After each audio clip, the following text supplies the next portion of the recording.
코인우먼입니다. 오늘은 9월 27일 화요일입니다. 방금 블룸버그 소식통에 의하면 암호화폐 거래소 FTX가 자발적 파산을 신청했었던 암호화폐 거래 플랫폼 보이저 디지털의 자산 매입 경매에서 최종 낙찰받았다고 합니다. 보이저 디지털은 지난 7월 15일 파산 신청을 하고 지난 9월 8일 트위터를 통해 13일에 자산 경매를 실시하겠다고 밝혔는데요. 해당 경매에는 총 22곳의 업체가 참여 희망 의사를 전달했고 또 이 중에서 세계 최대 규모의 가상화폐 거래소인 바이낸스와 FTX도 포함이 되어 있었습니다. 이는 현재 암호화폐 시장의 약세로 다수의 플랫폼이 위기에 직면한 것과 달리 바이낸스와 FTX 등과 같은 회사는 적극적인 기업 인수를 통해서 시장 점유율을 확대하고자 하는 것인데요. 이에 대해서 누가 보이저 디지털의 최종 인수자가 될 것인지에 대한 업계의 관심이 계속해서 집중되고 있었습니다. 얼마 전에는 글로벌 암호화폐 거래소 바이낸스가 보이저 디지털을 인수하기 위해서 최고 입찰가를 제시했다는 소식이 있었는데요. 해당 입찰가는 5천만 달러로 당시 원화로 약 690억 원이었습니다. 당시에는 바이낸스 입찰가가 FTX보다 높아서 현재 최고가라는 설명이었고 FTX의 정확한 입찰가는 공개되지 않았던 상황이었는데요. 이번에 블룸버그 소식통에 의하면 FTX의 입찰가가 5천만 달러라고 했으니 아마 바이낸스와 큰 차이가 아니었을 것으로 생각이 되어지는데요. 자산 매입에 대한 상세 내용과 이후 인수 관련 일정에 대해서는 공식적인 내용이 좀 더 확인이 되어야 할 것 같습니다. 암호화폐 가상 거래소가 전 세계적으로 확대되고 마켓 점유율을 높이고자 하는 가운데 바이낸스도 얼마 전에 두바이에서 암호화폐 서비스를 확대하면서 상징적인 행사를 진행했었는데요. 거래소들이 자체 점유율을 높여가기 위해 치열한 경쟁을 벌이는 것도 중요하지만 암호화폐 산업 자체의 발전과 그리고 서비스나 수수료 등의 면에서 암호화폐 투자자들에게 긍정적인 영향을 미칠 수 있으면 좋겠다는 생각이 듭니다. 리플 전 임원 딜립 라오가 주도하는 호주 중앙은행 CBDC 프로젝트가 발표되었습니다. 딜립 라오는 2014년에서 19년까지 리플에서 글로벌 혁신 책임자였는데요. 2019년에 리플을 떠나고 나서도 리플과 관련된 프로젝트를 진행하면서 리플 혁신에 긍정적인 영향을 준 사람입니다. 한 블록체인 벤처 서밋에서는 리플렛의 은행들을 연결해서 결제를 유도해야 하고 또 XRP를 사용해서 유동성을 확보하도록 해야 하고 그리고 XRP를 직접 보유하도록 해야 한다라는 그의 발언은 그가 얼마나 리플의 XRP 레저에 신념을 가지고 있는지 다시 한번 확인이 가능합니다. 호주 중앙은행 CBDC 프로젝트는 9월 26일 호주 중앙은행 RBA가 디지털 금융협력 연구센터 DFCIC와 공동으로 개발한 호주 CBDC 파일럿 백서에 보면 내용이 잘 나와 있는데요. 보시면 CBDC와 관련해서 10월 31일까지 스타트업, 핀테크 기업, 기술 벤더, 금융서비스 제공업체, 공공부문 기관, 비영리 단체 등 업계 참여자들이 호주 경제와 금융 시스템의 유익한 사용 사례를 제출하도록 할 예정이라고 하는데요. 아직 공식적인 어나운스가 나오지 않았지만 리플도 당연히 참가하지 않을까 생각이 듭니다. 10월 31일까지 받은 사용 사례 중에서 12월 31일까지 최소 12건의 활용 사례를 선정해서 추가 연구를 진행할 거라고 하고요.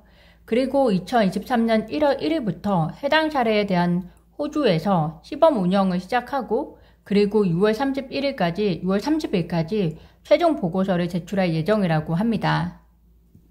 호주 중앙은행 입장에서는 최종 보고서를 통해서 정말 CBDC가 호주의 경제와 금융 시스템에 도움이 되는지, 도움이 된다면 어떤 기술과 그리고 어떤 시스템을 활용해야 할지, 그리고 이를 위해서 어떤 규제가 필요할지 이번 프로젝트를 통해서 다방면에 있어서 고민을 하게 될 텐데요.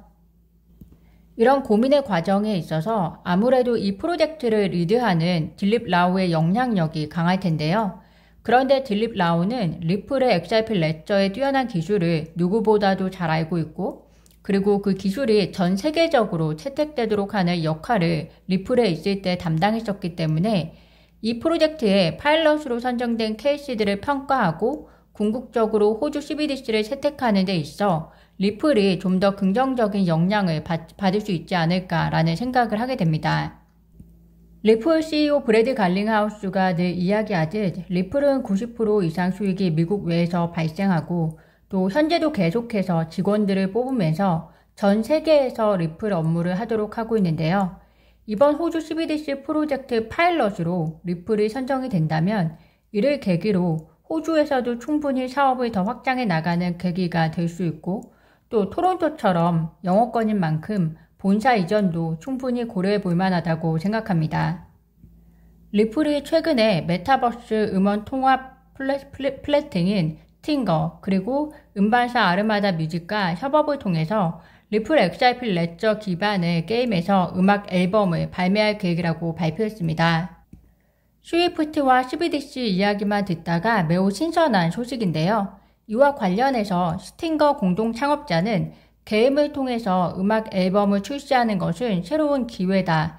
아르마다 뮤직과 같은 음반사와 협력해서 리플 XRP 레저 상에 아티스트들의 새로운 트랙을 블록체인 게임에 제공할 수 있어 기쁘다고 말했습니다.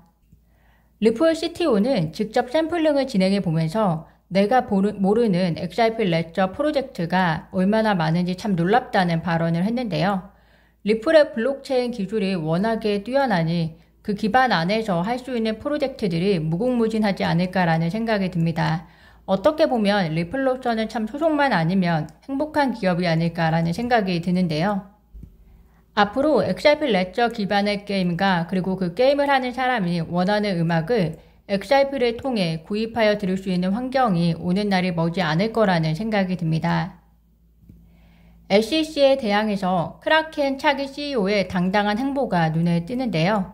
크라켄 차기 CEO는 크라켄이 사용자에게 증권을 제공하지 않기 때문에 본인 거래소로 SEC에 등록할 이유가 없다고 말했습니다. 그는 SEC에 회사를 등록하거나 SEC가 유가증권으로 분류한 토큰을 상장 폐지할 계획이 없다고 밝혔는데요. 그의 암호화폐 자산 관련 발언은 최근에 암호화폐 거래소 및 그리고 토큰 현황에 대한 생각을 매우 분명히 했던 게리 겐실러 SEC 의장과 정면으로 배치되는 것으로 보이지만 저는 개인적으로 이런 크라켄 차기 CEO의 말이 맞지 않나 생각이 듭니다. SEC 의장이 의회와 법이 주지하는 암호화폐 관할권을 주장하듯 이것을 받아들이고 아닌가는 거래소의 몫이라고 생각이 드는데요. 그런 면에서 저는 크라켄의 차기 회장의 행보가 더 전략적이라고 생각합니다. 코인베이스가 갑자기 생각이 나는데요. 코인베이스는 SEC의 말을 그렇게 잘 듣고 또 리플까지 상장 폐지시켰음에도 불구하고 지금 SEC와 시장에서 다양한 고조건으로 가장 순환을 받고 있는 암호화폐 거래소가 되었습니다. 기업이든 개인이든 소신이 매우 중요한 예를 보여주고 있는데요. 오늘 제가 준비한 소식은 여기까지입니다.